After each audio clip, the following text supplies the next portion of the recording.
Meus queridos irmãos, amigos de caminhada, vamos iniciar o nosso trabalho doutrinário de hoje, enviando a todos um forte abraço e votos de muita paz. Vamos ler uma mensagem do livro de Emmanuel.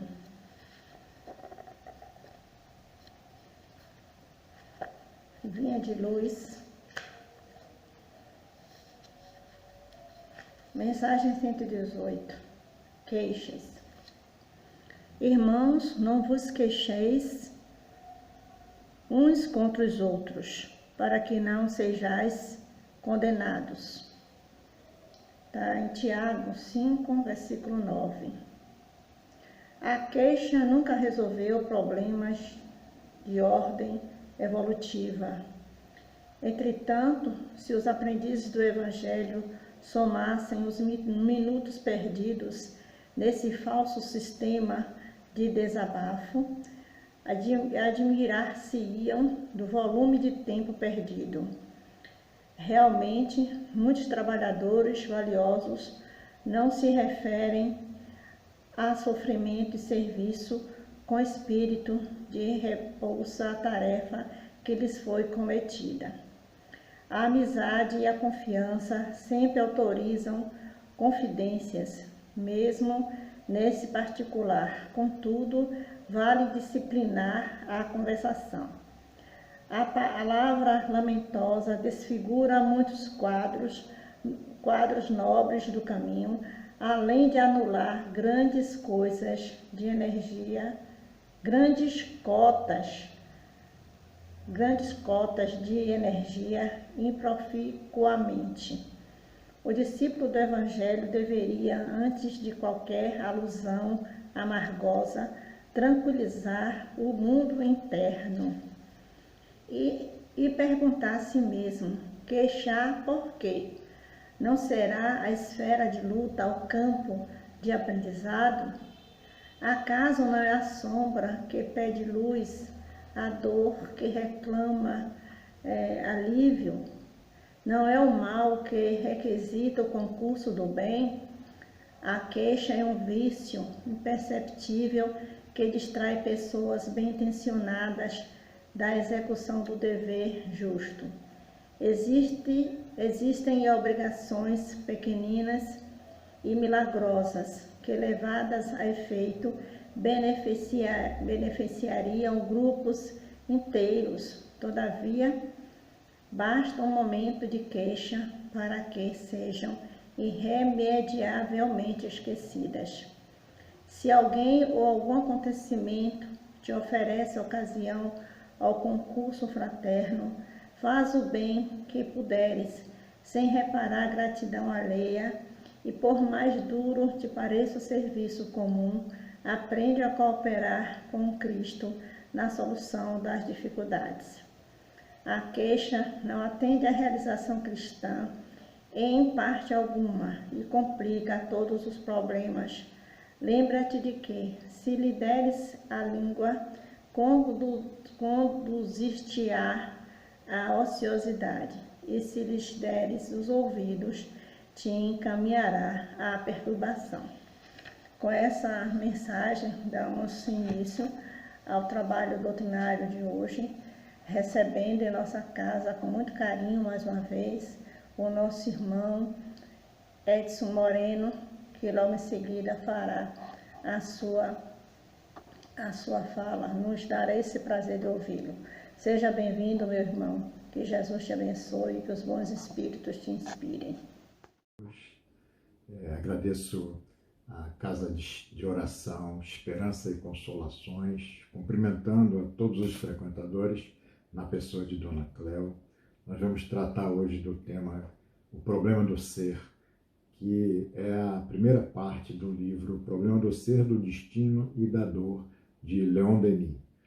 É um livro fabuloso que foi muito importante para todos nós. Eu acho que vale a pena aqueles que gostarem, aqueles que se interessarem, pegarem um livro para se debruçarem com mais profundidade nos temas ali traçados. Primeiro, falar de Leon Denis. Leon Denis ficou conhecido como consolidador do espiritismo, porque ele nasceu de família humilde em 1846, a mãe dele era espírita e o pai era materialista. Ele teve necessidade de trabalhar desde cedo, mas não teve oportunidade de estudar academicamente, mas era um autodidata. E com um esforço próprio desenvolveu sua inteligência e lia muito, todo tipo de literatura, se aprofundava.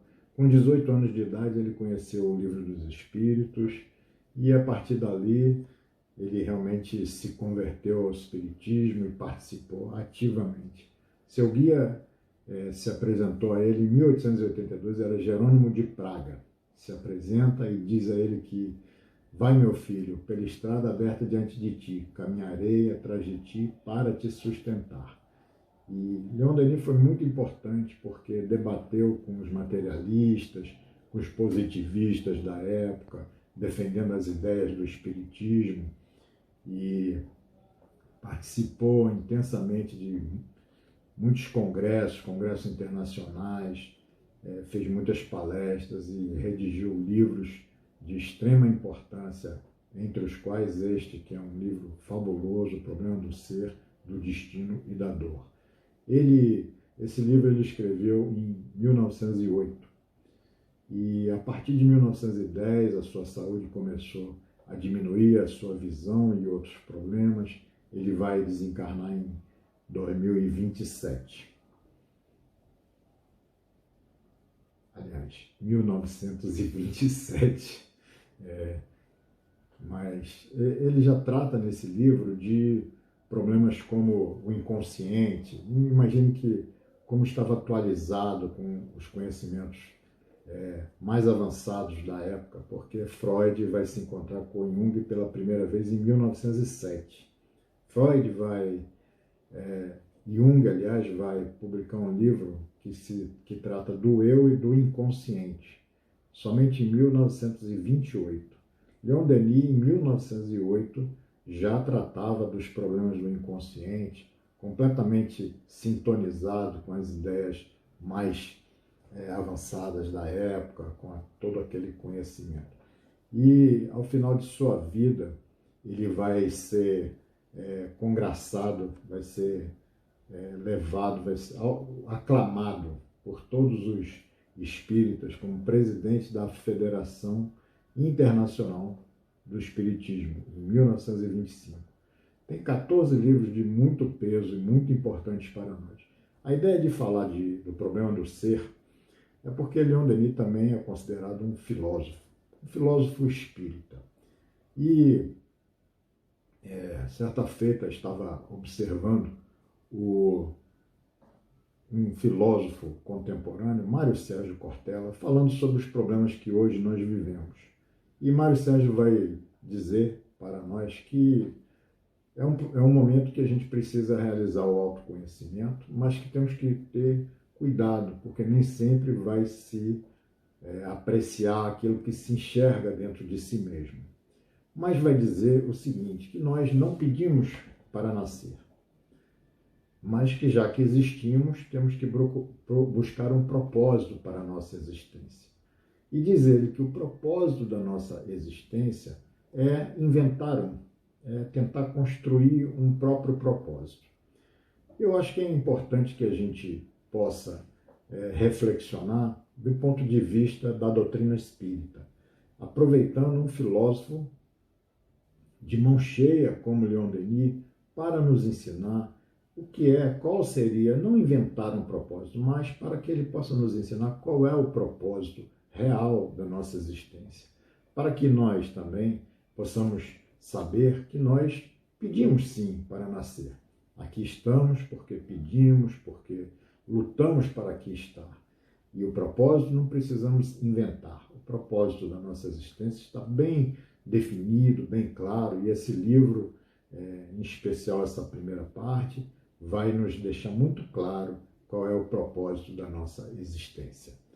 Bom, na introdução, Leon Denis já vem dizer para a gente Um problema de um livro de 1908, 112 anos atrás, ele já vai identificar um problema que persiste até hoje conosco. Ele vai dizer que a educação que se dá às gerações é complicada. Mas, apesar de ser tão complicada a educação que se ministra, não esclarece o caminho verdadeiro da vida. E não dá a força necessária para as lutas da existência.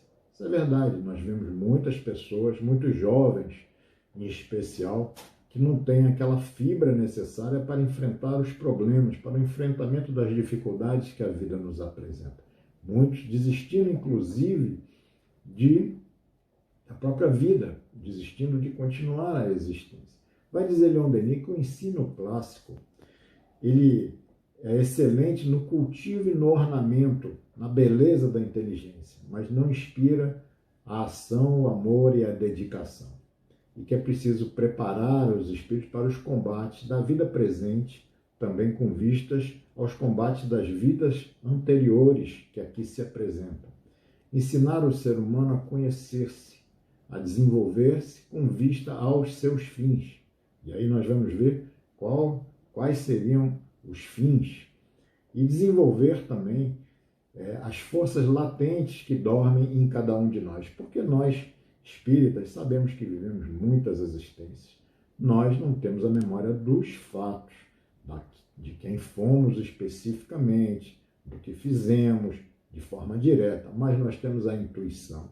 A intuição que nos traz um conhecimento fantástico, que não é um conhecimento somente desta existência. Nós trazemos esse substrato, esse conhecimento adquirido a partir de todas as experiências que já tivemos. Então, esse conhecimento, essa intuição precisa ser trabalhada. Ela é uma força latente que dorme em nós. Nós precisamos trabalhar, assim como a mediunidade também é uma força latente que dorme em nós. Nós precisamos trabalhar a mediunidade para entrar em contato com aspectos maiores de cada um de nós, né? E diz ele que a evolução é gradual e progressiva, e isso é uma lei da vida, todos sabemos. Porque a sociedade, na verdade, nós queremos sempre consertar a nossa sociedade. Nós queremos ajustar, nós queríamos que o mundo fosse melhor, mas é importante sabermos que o mundo nada mais é do que um grande tecido, uma grande colcha formada por pequenas células. As pequenas células familiares formam esse tecido social que nós conhecemos. E, então, na verdade, a sociedade é o conjunto das famílias. E as famílias também nada mais são do que o agrupamento de indivíduos que formam aquela célula familiar. Ou seja, nós só poderemos melhorar a sociedade de forma ampla na medida em que consigamos melhorar o ser individual. Madre Teresa de Calcutá, discursando na ONU certa feita, ela vai dizer, após o discurso aos repórteres, responder uma pergunta e lhes dizer de que maneira que poderíamos melhorar o mundo. A receita dela foi: volte para a sua casa, vá para a sua casa e ame a sua família. Ame a sua família, assim você poderá realmente melhorar o mundo. E é assim, na medida em que nós podemos fazer a diferença com um, com dois, com três, aqueles que estão ao nosso lado, na nossa família, nós realmente poderemos fazer a diferença para a sociedade e também para o nosso grupo familiar. Mas nós vivemos um momento conturbado, não por conta da pandemia, mas já vivíamos um momento conturbado, onde as pessoas não tinham esperanças, as pessoas estavam tristes, as pessoas estavam desistindo da existência. Nós, que eu falo a sociedade, né? E como que nós chegamos até aqui? Leon Denis vai nos dizer, no capítulo A Evolução do Pensamento, ele vai desenvolver exatamente essa ideia que nos esclarece como nós chegamos até aqui, o que ocorreu para que chegássemos até aqui, nesse ponto. Ele vai dizer que as religiões muito contribuíram para a nossa educação, pondo um freio às paixões violentas e à barbárie da Idade de Ferro. e gravando fortemente em nossos corações uma noção moral no íntimo das nossas consciências. A estética religiosa, a beleza religiosa, também criou obras-primas de arte, de beleza, pelas estátuas, pelos quadros, pela música, pelos cantos. Ou seja, a religião, de uma certa maneira, contribuiu para a nossa evolução. Mesmo com todos os erros, ela contribuiu porque na medida em que nós entramos em contato com arte, com música, com beleza, o belo que nós encontramos fora de nós, nós internalizamos e nós começamos então a enxergar o mundo de forma diferente, porque nós vemos no mundo aquilo que nós já temos dentro de nós. Então, a religião não foi, o problema da religião não foi estético. Ele vai dizer que o erro religioso não pertence ao problema da estética, mas sim encerrar a religião em dogmas muito estreitos e moldes muito rígidos, porque o movimento é a lei da vida. Na medida em que a gente tenha, como a religião criou moldes muito rígidos e a ciência vem trazer novas ideias, novas concepções de mundo, aqueles dogmas e aqueles moldes rígidos não se ajustam à ciência. Então, a religião começa a ser uma fé cega, uma fé que está desatualizada, porque o movimento, a evolução é a lei da vida. Então, essa fé cega vai produzir uma falta de fé, uma incredulidade. Muitas pessoas deixam a religião por conta desses dogmas estreitos e dessa fé cega que ela propõe. Daí, Leon Denis vai dizer que surge, então, dessa maneira, por conta desse fato, o grande problema que nós vivemos, que é o materialismo. O materialismo, então, faz a sua obra. Nós passamos a acreditar no materialismo como sendo a verdade. Ele se insinua como sendo a verdade. Porque aquele verdadeiro cristianismo, quando começou, era uma lei de amor e de liberdade. Nós precisamos da liberdade para vivermos de forma tranquila, para que possamos aceitar com a nossa inteligência, com a nossa razão, e também precisamos ser livres para aceitar as condições que se nos apresentam. Os espíritos superiores de forma nenhuma impõem, de forma nenhuma obrigam. Eles nos oferecem, eles nos apoiam, eles nos convidam, mas não obrigam. E então o verdadeiro cristianismo era amor e liberdade. E essa religião de moldes estreitos e de dogmas, moldes rígidos, criou temor, medo e uma escravidão. Daí, grandes pensadores se afastaram da igreja, daí provocando um enfraquecimento do espírito religioso em toda a sociedade. Na medida em que a religião se enfraquece, em que aquelas pessoas, formadores de opinião, se afastam da religião, vai produzindo, então, um enfraquecimento do sentimento religioso em toda a sociedade. Essa perturbação vai fazendo com que o materialismo ganhe ainda mais terreno e passe a se apresentar com o status de moral científica. E nós só vamos poder realmente nos libertar dessa condição que o materialismo ganhou na nossa sociedade quando tivermos certeza, quando tivermos consciência de que ele não resolve todos os nossos problemas. Ele propagou, então, e propaga a necessidade da luta pela vida, o desaparecimento dos fracos pela seleção dos fortes. Essa ideia de seleção dos fortes, desaparecimento dos fracos, vai ser uma base do materialismo. É óbvio que nós entendemos, e essa visão vai se tornar soberana tanto nos aspectos públicos quanto nos aspectos privados. É compreensível que uma empresa privada e no aspecto privado, uma empresa faça sim a seleção dos fortes e não queira que naquela empresa sejam admitidos os fracos, sejam admitidos os carentes. Mas essa visão também contamina os governos, contamina a visão daqueles que têm que cuidar da sociedade como um todo. Então, o governo também começa a não se preocupar com os fracos, a fazer também a seleção dos fracos, quando deveria ele fazer a proteção dos fracos, estabelecer as condições para que os fracos possam crescer, possam também se tornar os fortes. Porque o materialismo vai, de uma certa maneira, contaminando toda a ideia que a sociedade compartilha, em que todos passam, então, apenas a buscar atividades que visem a conquista do bem-estar, do conforto, do prazer. Então, contaminando assim uma ideia utilitarista, que é agir sempre de forma a buscar uma quantidade maior ainda de bem-estar. Essa ideia vai contaminando a sociedade e vai dificultando que os aspectos espirituais e religiosos da sociedade possam ser valorizados. Nós ficamos cada vez mais afastados dos aspectos religiosos, da espiritualidade que está presente em cada um de nós, e dessa maneira também ficamos perdidos.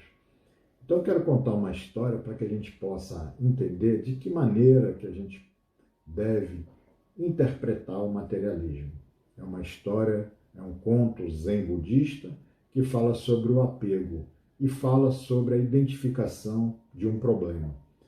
Hoje entendo, e Leon Denis nos apresenta isso, de que o materialismo é sim o maior problema que nós possuímos, que temos em nossa vida e em nossa sociedade, da forma como o materialismo é compreendido. Então essa história fala de um mosteiro zen, onde tinha um guardião, que era um cargo muito importante no mosteiro, que tinha morrido. Aquele mestre zen convoca os discípulos e diz a eles que, com a morte do guardião, ele precisava escolher um novo guardião e que ele ia lhes apresentar um problema. Aquele que conseguisse solucionar o problema seria escolhido o novo guardião do mosteiro. Todos se interessaram porque era um posto de muita honra, todos queriam ter aquele posto de guardião naquele mosteiro. O mestre, então, coloca um vaso de porcelana muito raro, com uma rosa amarela de extraordinária beleza dentro daquele vaso, no centro de uma sala, numa grande mesa, todos os discípulos ao redor daquela sala, observando aquela enorme mesa, naquele vaso belíssimo de valor inestimável, aquela rosa maravilhosa no centro daquele vaso, tudo de extrema beleza, e ficam pensando, o que representaria? Qual seria o enigma que ele nos apresenta? O que devemos fazer? De repente, um dos discípulos pega uma espada, parte para aquela mesa e passa aquela espada naquele vaso com aquela flor belíssima, aquele vaso de beleza e de valor inestimável, e destrói tudo de uma vez só, com aquela espada, com um só golpe. O mestre, então, vira para todos e vira para aquele que realizou esse ato e diz, você é o novo guardião. Porque não importa que o problema seja algo lindíssimo, lindíssimo. Se for um problema, precisa ser eliminado. Na verdade, com essa história, eu quero exemplificar que o materialismo hoje se apresenta para todos nós como um problema. Mas não quero que nós abandonemos o materialismo, não quero dizer que nós devemos destruir o materialismo, assim como fez aquele discípulo. Não, de forma nenhuma, porque o materialismo nos traz muitas conquistas, nos traz muitas possibilidades. Hoje, vivemos a pandemia e continuamos divulgando a doutrina, continuamos a nos reunir, continuamos a falar do Evangelho. Então, o materialismo traz para todos nós muitas possibilidades, muitas conquistas. Ele não deve ser eliminado nem destruído, mas, assim como tinha aquele vaso que representava o materialismo, com uma flor belíssima no centro daquela sala, nós temos que fazer da seguinte forma: chegar esse vaso para o lado naquela mesa e colocar um outro vaso na mesma mesa, de valor inestimável, com uma outra flor de extrema beleza, para que tenhamos então dois vasos e que esses dois vasos possam estar de forma equilibrada naquela mesa. O vaso do materialismo com o vaso da espiritualidade. Esses dois aspectos precisam se equilibrar para que tenhamos uma vida, então, mais equilibrada e para que possamos viver a vida material também desenvolvendo os aspectos espirituais em nós. Sócrates dizia que o filósofo não procura o prazer, mas ele aceita o prazer suavemente quando ele se lhe apresenta, porque na vida há tanto prazer como também há dor. Então é assim, nós temos que saber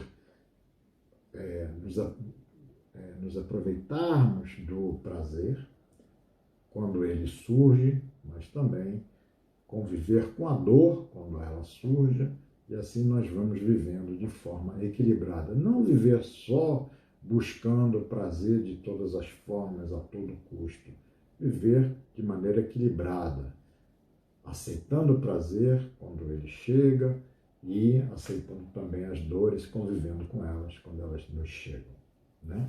Então, mas o problema do ser, de que trata esse livro, basicamente, na primeira parte, é um problema que vem sendo debatido e vem deixando com que os filósofos busquem respostas para ele há muito tempo, e diferente das respostas de Mário Sérgio Cortella, Leon Denis nos trouxe respostas mais seguras.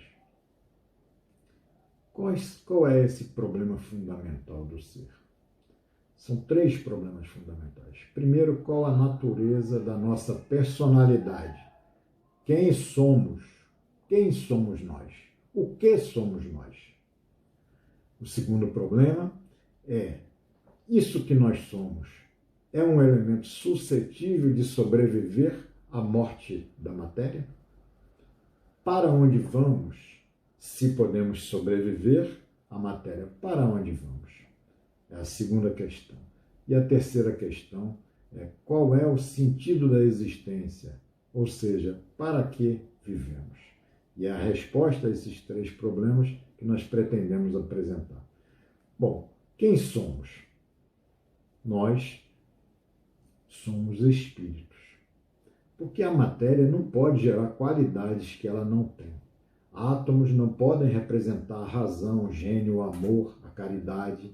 Como explicar a consciência a não ser pela existência do espírito? O ser, o feto, quando ele surge, ele vai sendo moldado pelo organismo espiritual, porque são só células que se multiplicam. Ali tem que ter um espírito que vai modelando para que possa então surgir o ser humano, para que possamos então termos aqui nossos corpos materiais. A consciência não pode ser explicada senão pelo espírito. O organismo material não é o princípio da vida e das suas faculdades. Ao contrário, a matéria é o limite das nossas faculdades, porque nós temos muitas possibilidades e a matéria é o limite dessas possibilidades. Aqui estamos limitados, encarcerados nesse corpo material. O nosso espírito, nosso perispírito detém muitas possibilidades a mais. O cérebro ele é um simples instrumento que serve ao espírito para registrar as sensações. Nós já vivemos muitas existências, o nosso cérebro, no plano espiritual, tem arquivado todas as existências pelas quais já passamos por aqui. Mas o nosso cérebro do corpo físico só tem registrado nele as experiências desta encarnação, apenas desta existência. Então, somos muito mais do que o corpo físico.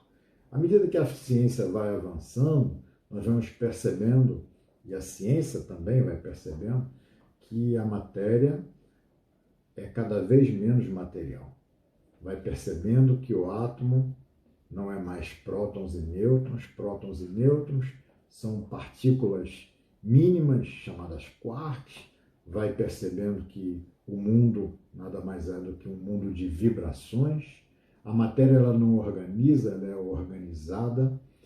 O universo é apenas uma vibração que vai distribuída pelo universo, fluido cósmico universal, distribuído pelo universo, que vai sendo condensado aqui e ali. Então a matéria ela vai sempre se condensando, como diz Emmanuel, a matéria é congelada, condensada, vai se condensando a partir de uma mente inteligente, a partir de um espírito. Então no universo só o espírito representa o elemento uno, representa o ser indivisível, indestrutível, imperecível e imortal. Nós temos aqui a consciência do eu, do ego, o centro do nosso ser. Mas nós temos o self, que é o nosso, na verdade, é o nosso espírito que vai direcionando a nossa existência. Nós temos aquele... Leon Denis vai dizer que as camadas internas e profundas que continuaram obscuras e inacessíveis ao ser, até as experiências do hipnotismo e do espiritismo projetarem alguma luz. Nós somos muito mais do que os nossos aspectos conscientes. Nós temos aspectos inconscientes, o pré-consciente, o inconsciente, o id, o superego, esses aspectos que estão na nossa individualidade, na nossa mente, né? Joana, na série psicológica, ela vai dizer que a gente precisa aprender a se conhecer. Depois, a gente saber quem somos. Depois, a gente precisa aprender a viver. Viver com autenticidade, sem que projetemos uma coisa e sejamos, de fato, diferentes daquilo. E precisamos aprender depois, então, a ser. Ser no sentido de conviver conosco mesmos e com os outros. Então, são aspectos que nós vamos devagar compreendendo que somos muito mais do que aquilo que pensamos, do que aquilo que raciocinamos, porque aí é o ego que racionaliza e imagina que nós somos isso, mas nós somos muito mais do que isso. Temos nossas sombras, nossos complexos, temos também o nosso superego, o nosso espírito, que está direcionando e trazendo para o aspecto consciente tudo aquilo que nós já podemos trabalhar, tudo aquilo que nós já podemos, de alguma maneira, tomar consciência e solucionar na nossa existência. Basicamente, cada alma é uma centelha de Deus, uma centelha destacada do foco divino, que se torna um foco de vibrações que vão variar de amplitude e intensidade conforme nosso grau de evolução de cada um de nós. A vida é uma vibração imensa que enche o universo, cujo foco está em Deus. A alma, livre do corpo terrestre, torna a achar-se em presença de sua memória aumentada. Todos temos a nossa vibração particular e diferente. O seu movimento próprio, o seu ritmo, é a representação exata do seu poder dinâmico, do seu valor intelectual, da sua elevação moral. Ou seja, cada um de nós, começamos lá como princípio espiritual, depois conseguimos adquirir a nossa individualidade como espíritos, e como espíritos nós entramos na lei do livre-arbítrio, onde nós podemos escolher e somos responsáveis pelas nossas escolhas. E temos a liberdade de fazer as escolhas, mas temos a obrigação de solucionar as escolhas que fizemos. Então, cada um tem seu próprio movimento, cada um realizou uma trajetória diversa, cada um vem fazendo o que pode, da maneira que pode, para buscar a sua evolução, né? O seu movimento é próprio, o meu ritmo é próprio, eu vou da minha maneira, no meu ritmo, de acordo com as minhas possibilidades. E aí eu quero contar uma história para representar isso, para que possamos ter em mente a importância de não nos compararmos, que não queramos ser como os outros, que possamos assumir quem somos, ter consciência de quem somos e estar felizes com aquilo que já podemos realizar e felizes porque estamos fazendo a nossa parte. Essa história, também uma história zen, fala de um guerreiro, fala de um samurai. O título da história é a inferioridade, porque muitas vezes nós abrigamos em nós um sentimento de inferioridade que nos paralisa, que faz com que não tenhamos coragem de seguir em frente e que nos intimida, mas nós precisamos ter consciência daquilo que já podemos ser, daquilo que já podemos fazer e seguir com alegria. Essa história fala de um samurai que era conhecido pela sua nobreza, pela sua honestidade, e ele foi visitar um monge em busca de conselhos.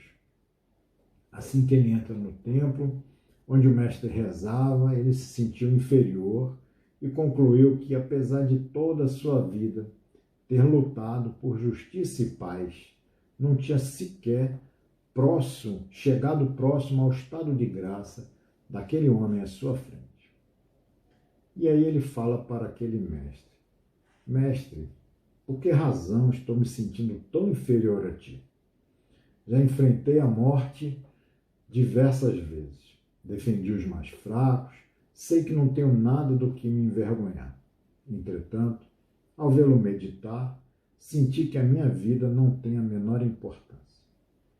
Aquele mestre, então, olha para ele com um olhar de compreensão e lhe diz: espere. Assim que eu tiver atendido a todos os que me procurarem hoje, eu te dou a resposta. Durante o resto do dia, o samurai ficou sentado no jardim do templo, olhando as pessoas que entravam e saíam à procura de conselhos. Viu como aquele monge atendia a todos com a mesma paciência, com o mesmo sorriso luminoso no rosto, mas ficava cada vez se sentindo mais inferior. Ele gostava da ação. O fato de estar ali, parado, observando, o incomodava. Mas, como o mestre tinha pedido que ele esperasse e ele buscava uma resposta, ele ficou. De noite, quando todos já tinham partido, ele pede àquele mestre: agora podes ensinar-me? O mestre então pede que ele entre em sua casa, conduz até o seu quarto. Seu quarto tinha uma varanda aberta, de onde podia ver o céu, as estrelas. A lua cheia brilhava no céu. Todo aquele ambiente inspirava profunda tranquilidade. O mestre então lhe diz: estás a ver a lua, como ela é linda? Ela vai cruzar todo o firmamento. E amanhã o sol tornará de novo a brilhar. Só que a luz do sol é muito mais forte e consegue mostrar os detalhes da paisagem. As árvores, as montanhas, as nuvens, o colorido de tudo que nós temos aqui desta sacada. Tenho contemplado os dois durante anos e nunca escutei a lua dizer: por que não tem o mesmo brilho do sol? Será que sou inferior a ele? Claro que não, responde o samurai. Lua e sol são coisas diferentes e cada um tem sua própria beleza. Não podemos comparar os dois. Aquele mestre então lhe diz: então tu sabes a resposta. Nós dois somos duas pessoas diferentes, cada qual a lutar à sua maneira por aquilo que acredita e a fazer o possível para tornar este mundo melhor. O resto são apenas aparências. Então, assim também, meus amigos, somos nós, em nossas existências, em nossas lutas.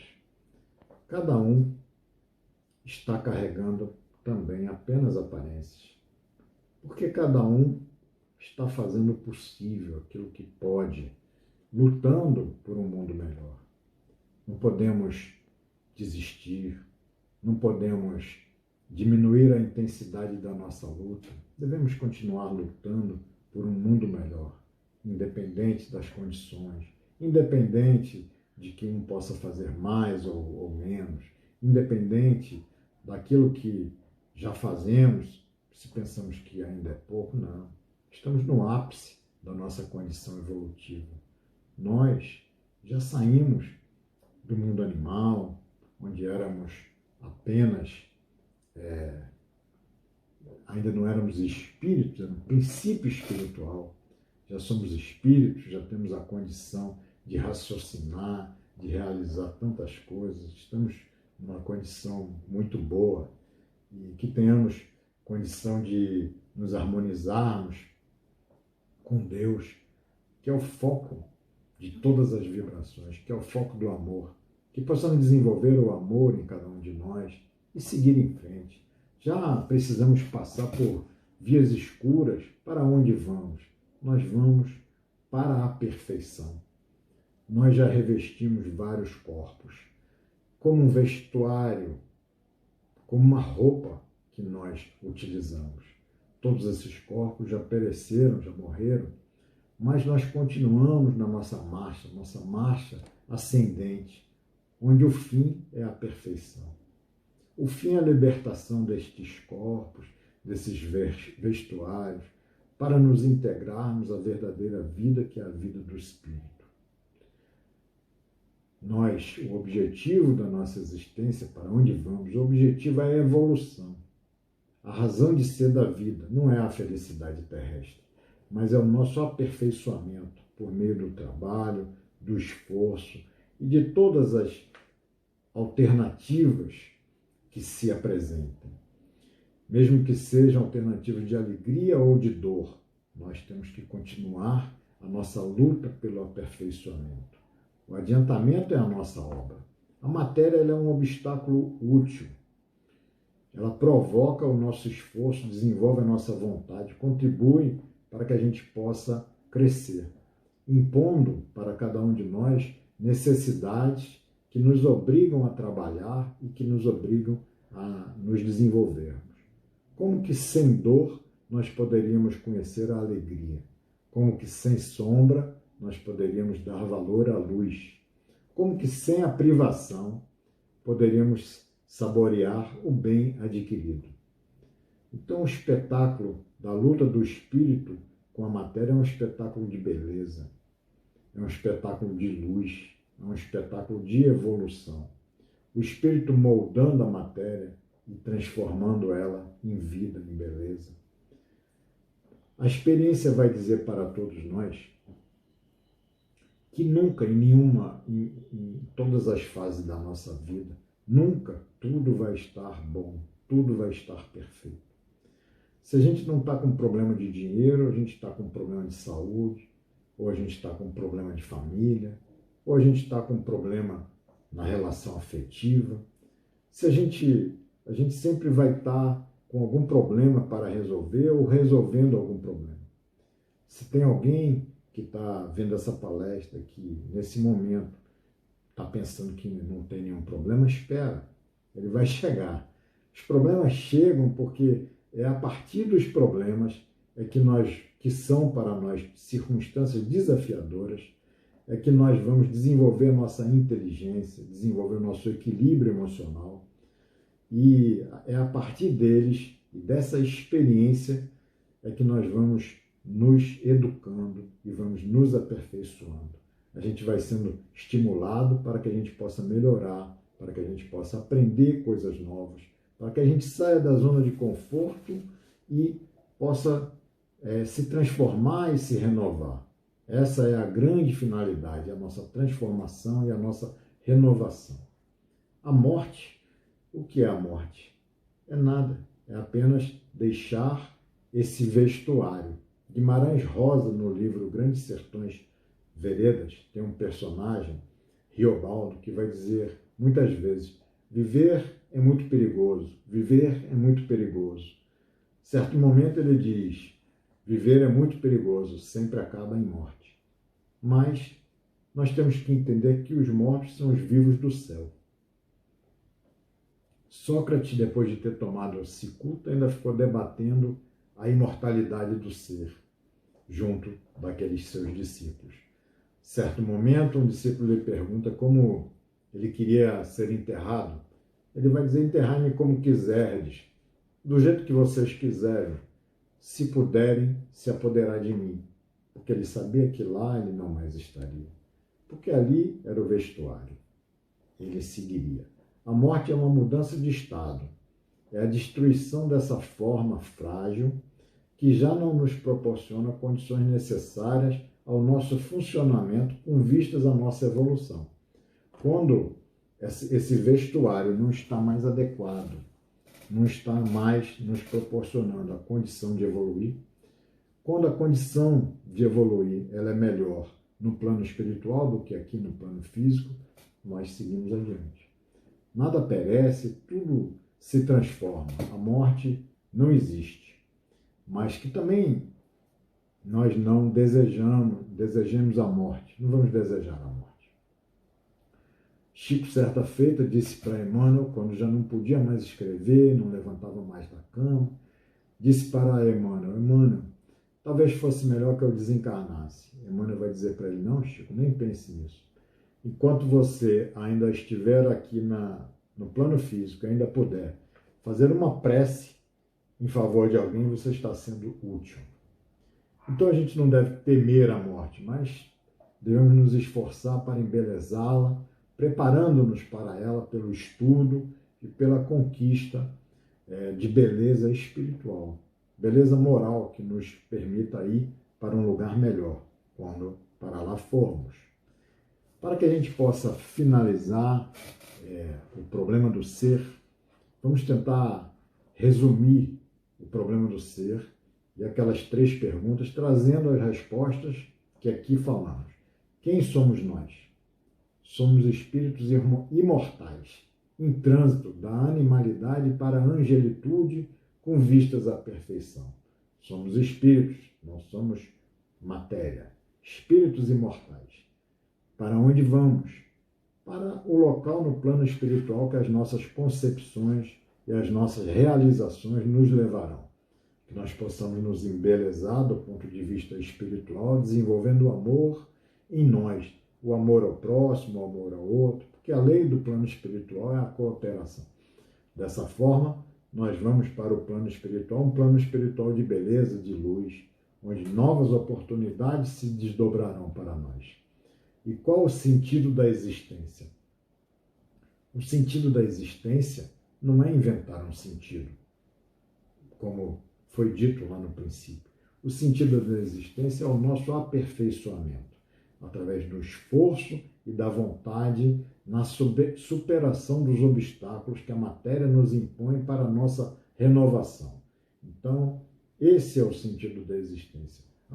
Estudar e nos esforçarmos através da vontade de superar as dificuldades e os obstáculos para o nosso aperfeiçoamento. O sentido da existência é o nosso aperfeiçoamento. Eu quero dizer a vocês, finalizando, que o Filho de Deus, aonde ele está, ele é luz. E o espírito consciente de quem é, de que é um espírito imortal, aonde ele está, ele é serviço. Serviço em favor do próximo, para desenvolver em si a virtude do amor, que pode propiciar a cada um de nós uma condição evolutiva cada vez melhor. Que Deus os abençoe. Obrigado pela oportunidade. Um grande abraço a todos. Jesus fique conosco. Que assim seja. Muito grato, meu amigo Edson, pelo seu trabalho realizado. E nesse momento, vamos fechar os nossos olhos, mentalizar a face de nosso Senhor Jesus Cristo, mentalizar Jesus sobre o mar e pondo as suas mãos sobre a cabeça de todos nós, direcionando as suas energias para todos nós, nos dando tranquilidade, serenidade para os nossos espíritos, fortalecendo o nosso corpo físico e espiritual e fortalecendo a nossa fé Senhor Jesus, te rogamos as tuas bênçãos e que essas bênçãos sejam estendidas a todas as pessoas que nesse momento estão passando pelas grandes turbulências que o mundo se vê acometido, né? Que Jesus Cristo nos dê força e coragem.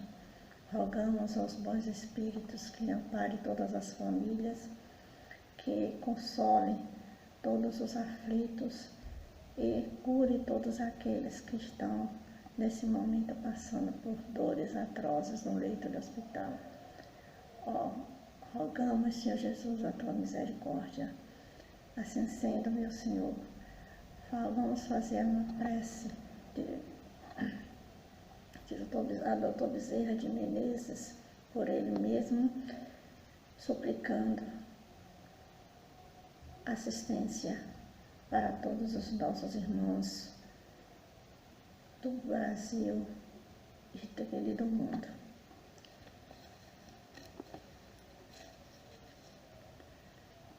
Apóstolo do bem e da paz, amigo dos humildes e dos enfermos, movimenta as tuas falanges, amigas, em benefício daqueles que sofrem, sejam males físicos ou espirituais. Santos Espíritos, dignos obreiros do Senhor, derramai as graças e as curas sobre a humanidade sofredora, a fim de que as criaturas se tornem amigas da paz e do conhecimento, da harmonia e do perdão, semeando pelo mundo os divinos exemplos de Jesus Cristo. Bezerra de Menezes. Muita luz, muita paz e muita serenidade em todos os corações. Fiquem com Deus.